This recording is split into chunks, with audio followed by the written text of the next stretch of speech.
I was overjoyed when my best friends, Alex and Rachel, asked me to join them on an adventure. We were all 16 and eager for some excitement, so when Alex suggested exploring the woods outside of town, we jumped at the chance. The forest had always been a source of mystery and intrigue for us, with rumors of strange happenings and unexplained sightings. We had all heard stories of people disappearing in the woods, never to be seen again, but we were fearless and convinced that we could handle anything that came our way. On the night of our adventure, we met at the edge of the forest, armed with flashlights and a sense of excitement. We ventured deep into the woods, following a path that led us further and further into the darkness. As we walked, we noticed that the forest was unusually quiet. There were no birds chirping, no crickets singing. It was as if the forest was holding its breath, waiting for something to happen. We reached a clearing in the woods and stopped to catch our breath. That's when we saw it. A strange symbol carved into a tree, glowing with an eerie green light. It was unlike anything we had ever seen before, and we were drawn to it like moths to a flame. As we approached the tree, we heard a faint whispering sound, like voices carried on the wind. We couldn't make out what they were saying, but we knew we had stumbled upon something sinister. That's when we heard the rustling of leaves behind us. We turned around, shining our flashlights into the darkness. But there was nothing there. Our nerves were starting to get the better of us, but we pushed our fears aside and continued deeper into the woods, determined to unravel the mystery of the symbol and the whispers. As we walked, the forest grew darker and more ominous. The trees seemed to loom over us like twisted hands, and the air was thick with an unexplainable sense of dread. I couldn't shake the feeling that we were being watched. We stumbled upon another clearing, and in the center was an old cabin. It looked abandoned, with boarded-up windows and a rusted metal roof, but there was a strange, almost inviting aura emanating from it. We cautiously approached the cabin and peered inside through the cracks in the boards. The inside was dark, but we could make out a table with 3 chairs and an old book lying on it. There was also a strange symbol etched into the wooden floor, similar to the one we had seen on the tree. Suddenly, we heard a loud creaking sound coming from inside the cabin. We froze, afraid to move or make a sound. That's when we saw it, a pair of eyes glowing in the darkness. We stumbled backwards, tripping over roots and rocks as we tried to get away. We ran blindly through the woods, not stopping until we reached the edge of the forest. As we emerged into the open field, we looked back at the forest. It was silent and still, as if nothing had ever happened. But we knew what we had seen and heard. We didn't speak much on the way back, but we all knew that we had to go back to the cabin and find out what was going on. We had to unravel the mystery of the symbol and the whispers, no matter how dangerous it might be. Little did we know that we were about to uncover something that would change our lives forever. After our frightening experience in the woods, Alex, Rachel, and I couldn't shake the feeling that we had stumbled upon something truly sinister. We knew we had to investigate further, and the only way to do that was through research. We spent the next few days scouring the internet for any information about the strange symbol and the whispers we had heard in the forest. We found very little, but what we did find was alarming. There were rumors of a cult that worshipped dark entities in the woods, and of people who had gone missing after stumbling upon their rituals. The symbol we had seen on the tree and in the cabin was said to be a sigil used to summon these entities, and the whispers we had heard were believed to be the cultists communicating with them. Despite our fear, we were more determined than ever to uncover the truth. We decided to go back to the woods and investigate the cabin further, hoping to find more clues about the cult and their rituals. We met at the edge of the forest once again, armed with flashlights and a newfound sense of purpose. As we walked, we kept our eyes peeled for any signs of danger. The woods were silent once again, but we knew that could change at any moment. We reached the clearing where we had seen the cabin before, and it was still there, looming ominously in the darkness. We cautiously approached, shining our flashlights on the boarded-up windows and rusted metal roof. As we got closer, we noticed something different about the cabin. There was a faint light emanating from one of the windows, as if someone was inside. We exchanged nervous glances, but we knew we had to investigate further. We carefully pried off one of the boards covering the window and peered inside. What we saw made our blood run cold. There were several people inside, dressed in black robes and chanting in unison. In the center of the room was a figure, cloaked in darkness and emanating a strange energy. We watched in horror as the figure raised its arms and spoke in a language we didn't understand. The chanting grew louder and more frenzied, and we knew we had to get out of there before we were discovered. We stumbled backwards, tripping over rocks and roots as we tried to make our escape. As we ran through the woods, we heard the sound of footsteps behind us, growing louder and closer with each passing moment. We didn't stop running until we reached the edge of the forest, gasping for breath and trembling with fear. We knew we had seen something truly terrifying, and we had to report it to the authorities. We went to the police station and told them everything we had seen, but they didn't seem to believe us. They said they would investigate, but we knew we couldn't rely on them to solve the mystery. We decided to take matters into our own hands and continue our investigation, no matter how dangerous it might be. We knew that the cult was up to something sinister, and we were determined to stop them before it was too late. We had no idea that our investigation would take us on a path of darkness and terror, or that we would have to confront our deepest fears to uncover the truth.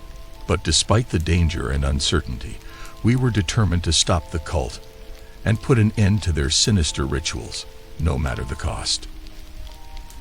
As we continued our investigation into the mysterious cult in the woods, we were constantly on edge.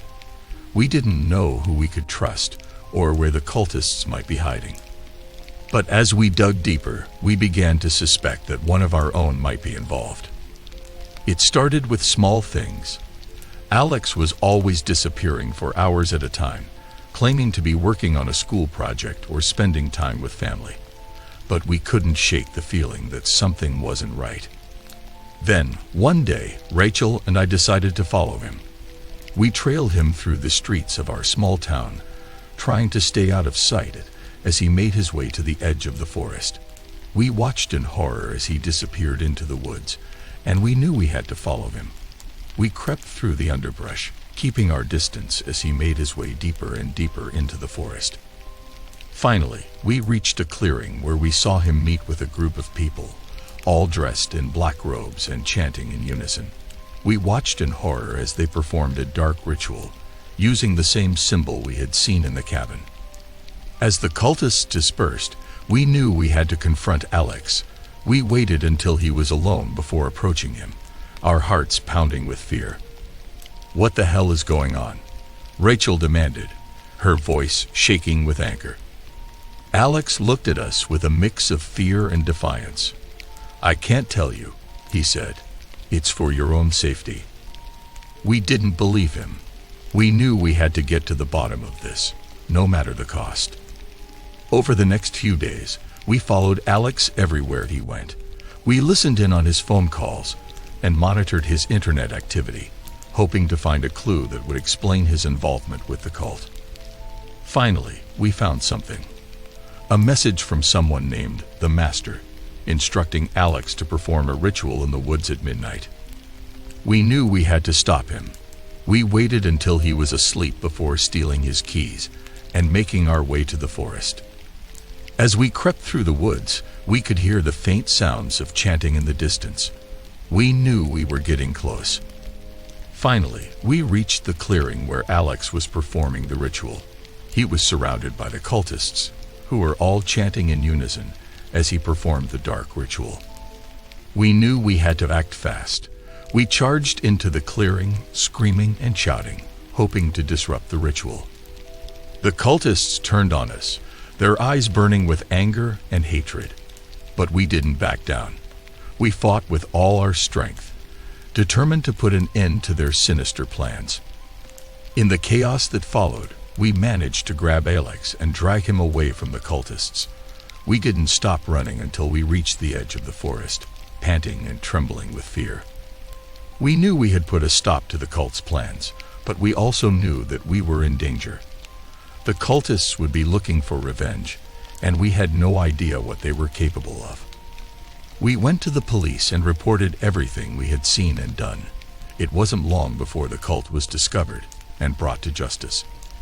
But even though the danger was over, we knew that our lives would never be the same. We had stared into the abyss of darkness and terror, and it had changed us forever.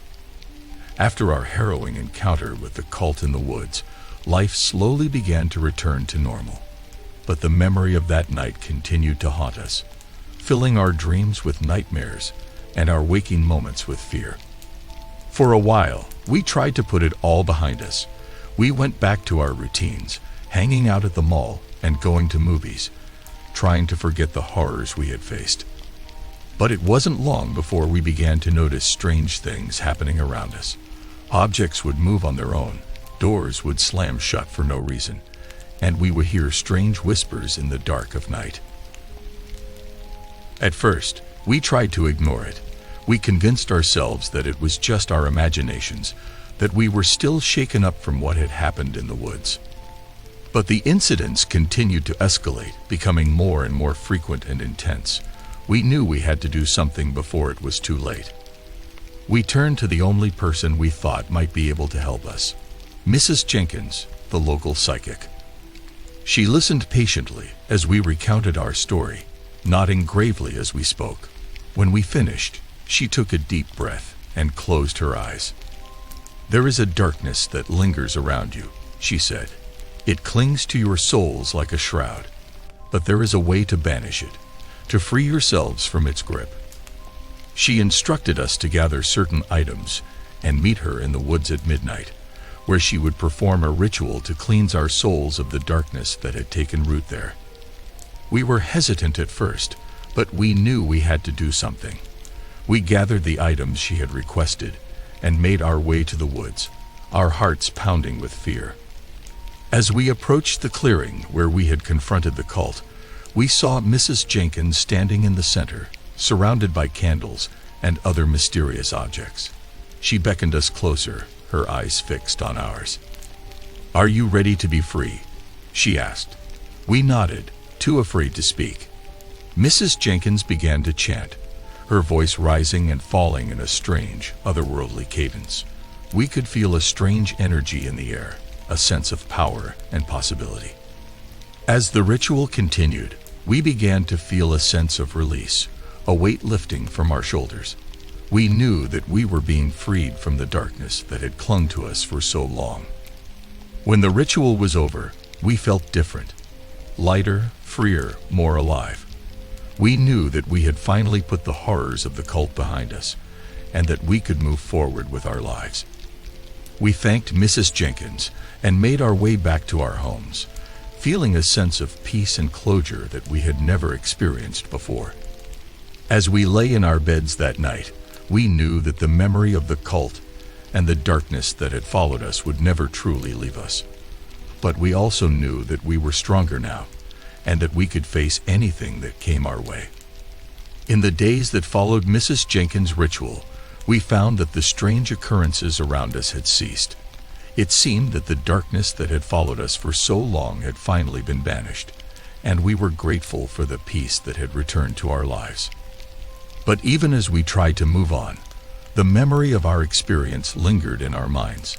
We found ourselves looking over our shoulders, half expecting to see the cult lurking in the shadows. We knew that we couldn't let the fear control us, though. We needed to find a way to move on and put the experience behind us for good. As a group, we decided to take a weekend trip to the nearby lake, where we could relax and forget our worries. We packed our bags and set off, eager for a change of scenery. When we arrived at the lake, we were delighted to find that it was even more beautiful than we had imagined. We spent the first day swimming and lounging in the sun, enjoying the peace and tranquility of our surroundings. But as the night began to fall, we found ourselves growing uneasy once again.